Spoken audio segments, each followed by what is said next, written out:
So today we are going to be talking about why your plushie may have holes in it that are visible like this and how to get rid of them. This was the thing that plagued me the most. I was following the patterns, I was following the yarn instructions, and I had no idea what was going on. So how do we get from this, holes everywhere, to a nice looking plush like this guy, where you can't see through him at all, no matter how much I move him around? Well, the answer is actually really simple, and I think should be included in the instructions when you are making a plush. So what you want to do is when you pick up your yarn to get started on your thing, you want to look at the sizing for what it tells you here, the hook size, the yarn weight, all of that. So unlike what you would normally do, you want to ignore this. See, this says it wants me to use a 10.5 to a 6.5 hook. But if I did that, I would have tons of holes in my project. What I actually want to do is use a much smaller hook.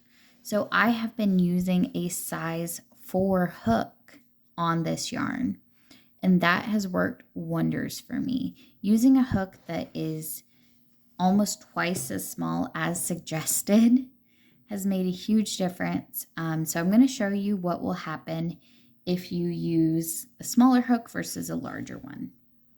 So this is a circle that I already started.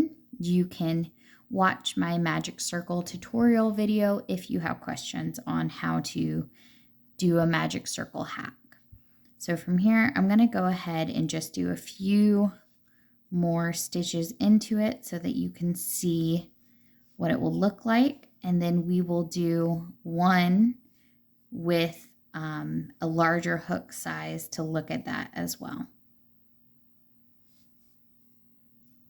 Okay, so I went ahead and did a few stitches here, and you can see you can't see through that at all.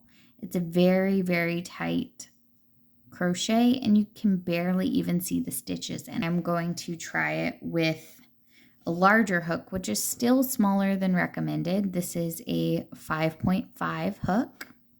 We're going to go ahead and try that.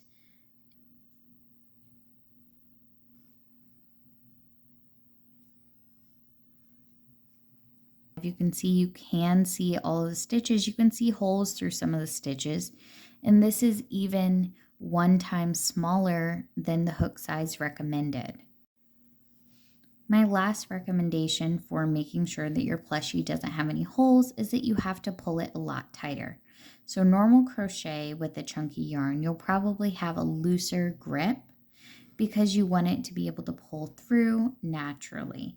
But what you really want to do when you're going in, instead of being loose like this and coming up with a chunky with holes in it, is when you go in, you want to pull it tight,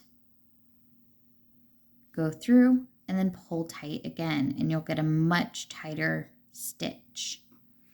And of course, you do want to use the smaller hooks as well. So those are my 2 recommendations for making sure that your projects turn out cute and adorable instead of turning out oddly shaped and with holes all in them. Make your tension tighter and use a smaller hook, and you'll be good to go. Thanks for watching today. I'm Craft Queen Ivy. You can follow me on Instagram at Craft Queen Ivy, and I hope you follow for more videos.